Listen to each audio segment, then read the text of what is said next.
Hello, good morning to all of you. I am Professor and Dr. P. Surendra Padya speaking from Bangalore.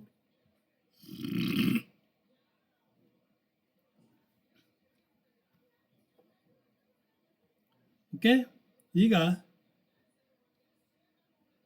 ನಿಮಗೆ ಒಂದು ಸುಪ್ರಭಾತವನ್ನು ಹೇಳಲಿಕ್ಕಿದ್ದೇನೆ. ಇದನ್ನು Washington DC ಅಂಗಾರ್ Subrahmanyam ಈಗ ತಾನೇ ಕಳಿಸಿದ್ದು, ಅದನ್ನು ನಿಮ್ಮ ಮುಂದೆ ತಿಳಿಸಲಿಕ್ಕಿದ್ದೇನೆ.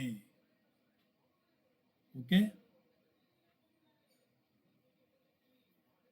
ಕೌಸಲ್ಯ ಪ್ರಾವಿಷನ್ ಸ್ಟೋರು ಮುಂದೆ ಕೋಳಿಕೋ ಎಂದಿತು ಮತ್ತೊಂದು ಇರುಳು ಕಳೆದು.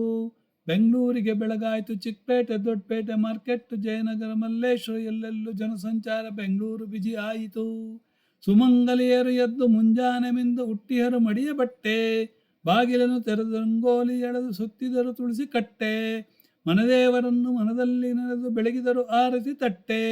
ಮುಗಿದಾಗ ಪೂಜಾ ವಿಧಿ ಕೇಳಾಯಿತು ಘಂಟೆ, ಕಣ್ಣುಜ್ಜಿ ಕುಳಿತ ಮನೆ ಮಕ್ಕಳೆಲ್ಲ ಮೇಲೆದ್ದರಾಗ.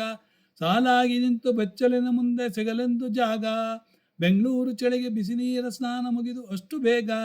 ಮನೆ ತುಂಬ ಜನ ಇದ್ದರೆ ಇದೇ ನಿತ್ಯ ರಾಗ. ಓದುತ್ತ ಪೇಪರು ಕುಡಿಬೇಕು ಆಚಾರು ಸೀರದ ಕಾಫಿಯನ್ನು. ಗ್ರಾಚಾರ ಇಂದು ತಡವಾಗಿ ಬಂದು ಕೂಗಿದನು ಹಾಲಿನವನು. ಕೆಚ್ಚಲಲ್ಲಿ ಕರೆದ ಬೆಚ್ಚನೆಯ ಹಾಲು ತುಂಬಿಸಲಿ ಕಾಮಧೇನು.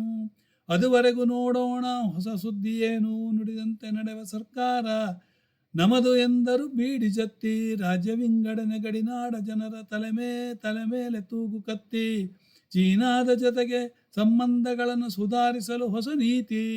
ಈ ದೇಶ ಎಂದಾದಿತೋ ಜಾಗತಿಕ ಶಕ್ತಿ, ಮನೆ ಎದುರು ನಿಂತ ಅಂಬಾಸಿಡರ್ ಕಾರಿನಡ ಊರ ಚಿತ್ತ. ನೆರೆಹೊರೆಯ ಎನ್ನಿ ಓನರಿನ ಪ್ರೈಡು ಎಲ್ಲರಿಗೂ ಕಣ್ಣು ಅದರತ್ತ. 3-4 ಬಾರಿ ಹಾರನ್ನು ಬರಲು ತಡವಾಗಿದೆ ಎಂದು ಅರ್ಥ.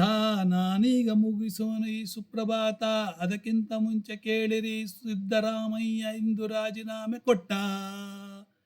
ಧನ್ಯವಾದ.